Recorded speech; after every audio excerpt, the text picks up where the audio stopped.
Assalamualaikum warahmatullahi wabarakatuh. Perkenalkan, nama saya Aroma, peserta diklat bakal calon kepala sekolah yang berasal dari SMP 1 Pusaka Negara Kabupaten Subang. Saya akan menganalisis dengan menggunakan 9 langkah-langkah pengambilan keputusan untuk kasus 4 di modul 3. Secara garis besar, kasus 4 tersebut yaitu hilangnya dompet seorang siswa, kemudian ada siswa lain yang menemukan dompet tersebut, kemudian ada pustakawan yang menyampaikan pengumuman bahwa ada siswa yang hilang dompetnya di perpustakaan, dan ada lagi satu siswa yang sebenarnya mengetahui siapa sebenarnya yang mengambil dompet tersebut. Langkah-langkah yang akan dilakukan adalah langkah pertama. Langkah pertama adalah mencari nilai-nilai yang berlawanan. Adapun nilai-nilai yang berlawanan tersebut adalah nilai kebenaran dan kesetiaan, nilai rasa kasihan, dan nilai keadilan. Langkah kedua adalah mengidentifikasi siapa-siapa saja yang terlibat pada peristiwa di kasus 4 tersebut. Adapun yang terlibat di dalam kasus 4 tersebut, yang pertama adalah siswa yang kehilangan dompet yang bernama Nina.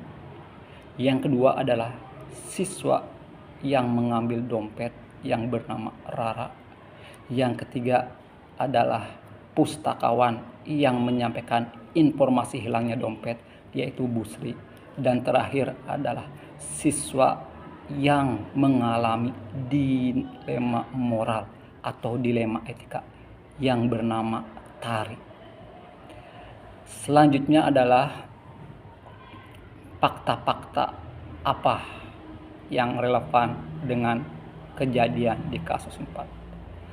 Fakta-fakta yang relevan pada kejadian di kasus 4 adalah hilangnya dompet.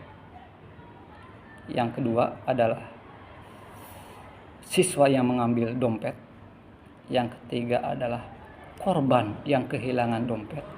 Yang keempat adalah saksi yang mengetahui siapa sebenarnya yang mengambil dompet tersebut.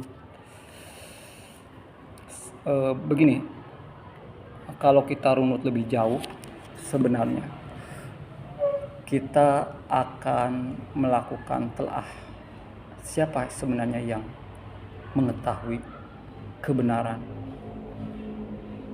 dari peristiwa tersebut. Siswa yang mengetahui kebenaran bahwa yang mengambil dompet tersebut namanya adalah Tari. Tari tahu persis bahwa yang mengambil dompet itu Rara. Tapi Tari mengalami dilema etika ataupun dilema moral. Kenapa? Karena satu sisi Tari tidak mau menutupi sebuah kebenaran. Tari tidak mau, tidak ada kejujuran di dalam dirinya. Tapi sisi lain, Tari berat untuk mengungkapkan siapa pelaku sebenarnya itu. Kenapa? Karena yang mengambil dompet itu sebenarnya adalah sahabatnya sendiri yang selama ini selalu membantu Tari, yang selama ini selalu berbagi bersama Tari. Langkah selanjutnya adalah proses pengujian.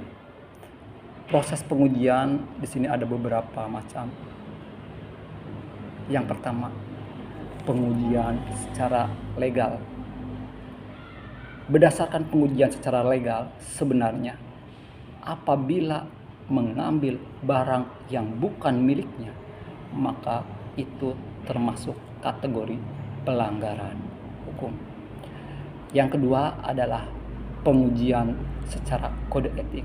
Di lingkungan sekolah biasanya itu ada tata tertib, dan di dalam tata tertib dicantumkan jangan pernah mengambil barang yang bukan haknya. Kemudian langkah selanjutnya yaitu pengujian intuisi. Langkah pengujian intuisi ini kalau diibaratkan, andai kata saya kehilangan dompet dan tidak ada orang yang memberitahu, bagaimana dengan perasaan saya?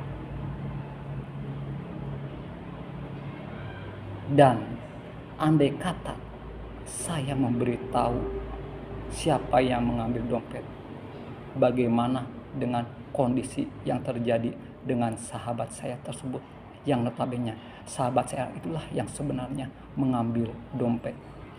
Kemudian yang langkah berikutnya adalah uji publikasi. Jika kasus ini, pengambilan dompet ini dipublikasikan kepada umum, apa yang akan terjadi dengan harga diri sahabat saya itu? Mungkin harga dirinya akan jatuh. Langkah pengujian yang selanjutnya adalah langkah yang kelima, yaitu pengujian paradigma benar melawan benar.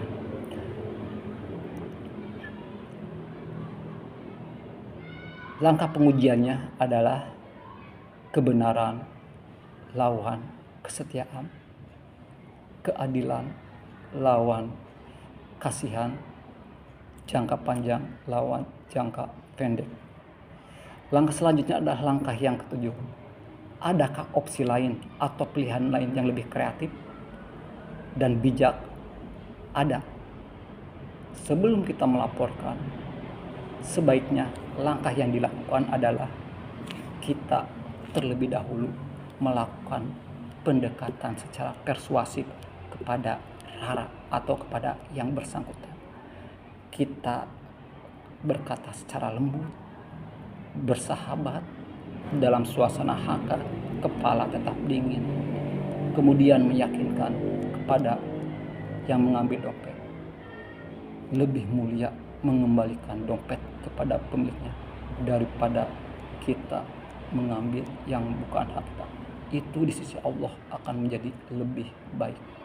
Andai kata pun yang mengambil dompet tidak mau mengembalikan dengan alasan rezeki nomplok, maka langkah yang bijak adalah kita menyampaikan kepada pihak yang punya otoritas untuk menangani kasus kehilangan dompet tersebut, bisa melalui BP atau bisa melalui wakil kepala sekolah bidang kesiswaan. Berikutnya adalah langkah yang ke-8. Keputusan akhir yang akan saya buat jelas akan melalui tahapan-tahapan pendekatan yang tidak merugikan keduanya, yaitu pendekatan secara persuasif.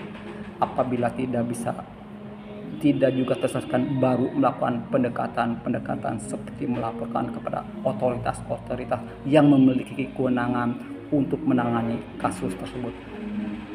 Langkah selanjutnya adalah refleksi. Sebaiknya di dalam setiap kejadian kita harus merefleksi, mengkaji ulang supaya ada perbaikan ke depannya. Mau kasusnya sama atau kasusnya beda, itu adalah sebuah pembelajaran buat kita. Ternyata di dalam menangis sebuah kejadian, kita harus berpedoman kepada win-win solution. Artinya kedua belah pihak tidak dirugikan. Justru kita harus mengarah kepada kebaikan untuk umum. Mungkin itu saja dari saya. Terima kasih. Wabil taufiq wal hidayah. Wassalamualaikum warahmatullahi wabarakatuh.